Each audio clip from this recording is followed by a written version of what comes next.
5월 13일 이 시각 주요 뉴스입니다.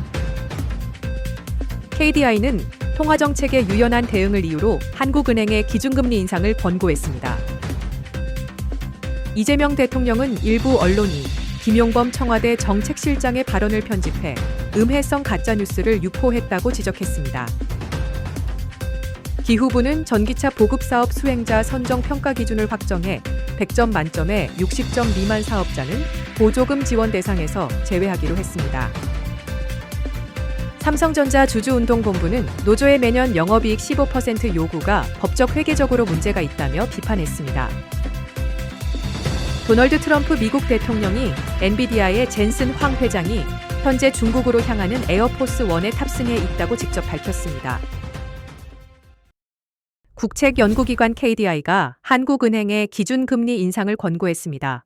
소비 개선과 중동 전쟁으로 인한 국제 유가급 등이 물가 상승 압력을 높이고 있기 때문입니다.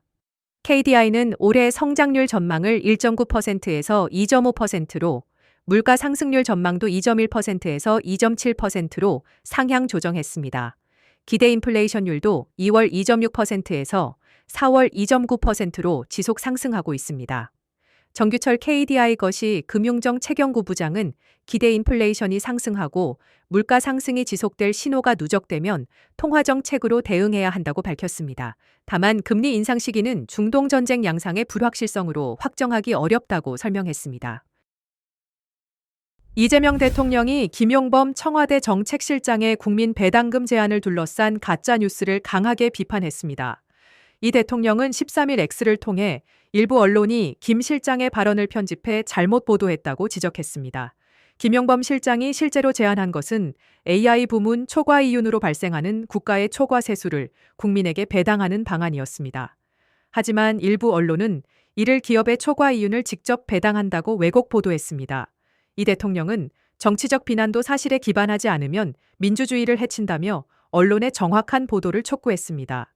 현재 해당 기사는 언론사 요청으로 삭제된 상태입니다. 기후환경부가 전기차 보조금 지급을 위한 새로운 평가 기준을 확정했습니다. 하반기부터 100점 만점에 60점을 넘지 못하는 제작사는 국고 보조금을 받을 수 없게 됩니다.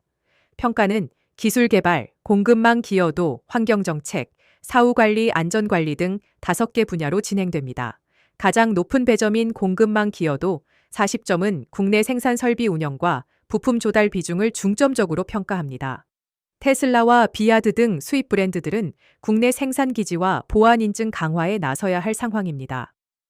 비아드는 인천 영종도 등에서 연간 5만 대 규모의 조립 공장 건설을 검토 중이며 테슬라는 사이버 보안 관리 체계 준비와 직영 정비망 확대에 집중하고 있습니다.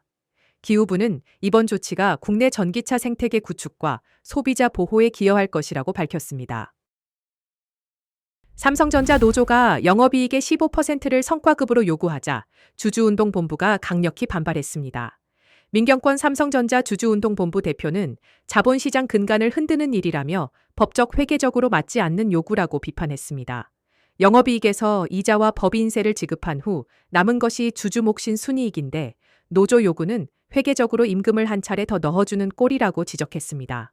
성과급으로 영업이익이 줄어들면 정부 세수도 감소하고 다른 기업들이 따라할 경우 신용등급에도 영향을 줄 수 있다고 우려했습니다. 이번 갈등은 사측과 노조뿐만 아니라 정부, 채권자, 주주 모두가 관심을 가져야 할 문제로 보입니다. 도널드 트럼프 미국 대통령이 엔비디아의 젠슨 황 회장이 현재 중국으로 향하는 에어포스 1에 탑승해 있다고 직접 밝혔습니다. 트럼프 대통령은 트루스 소셜을 통해 CNBC의 젠슨 황 회장 초대 누락 보도를 가짜뉴스라고 반박했습니다. 젠슨 황 회장 외에도 일론 머스크, 레리 핑크, 스티븐 슈워츠만 등 주요 기업인들이 함께 중국을 방문하고 있습니다. 트럼프 대통령은 시진핑 중국 국가주석에게 중국 시장 개방을 요청할 계획이라고 밝혔습니다. 그는 이번 방문이 미국과 중국 양국에 큰 도움이 될 것이라고 강조했습니다. 세계 최대 AI 칩 기업 엔비디아 수장의 중국 방문이 양국 관계에 미칠 영향에 관심이 집중되고 있습니다. 삼성바이오로직스가 노조위원장을 고소했습니다. 회사는 지난달 22일 삼성그룹 초기업 노동조합 삼성바이오로직스 상생지부의 박재성 지부장을 인천 연수경찰서에 고소했습니다.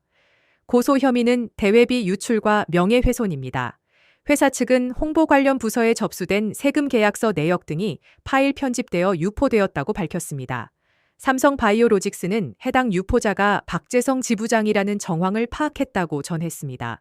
현재 노사 갈등이 지속되고 있는 상황에서 법적 분쟁으로까지 번진 것입니다.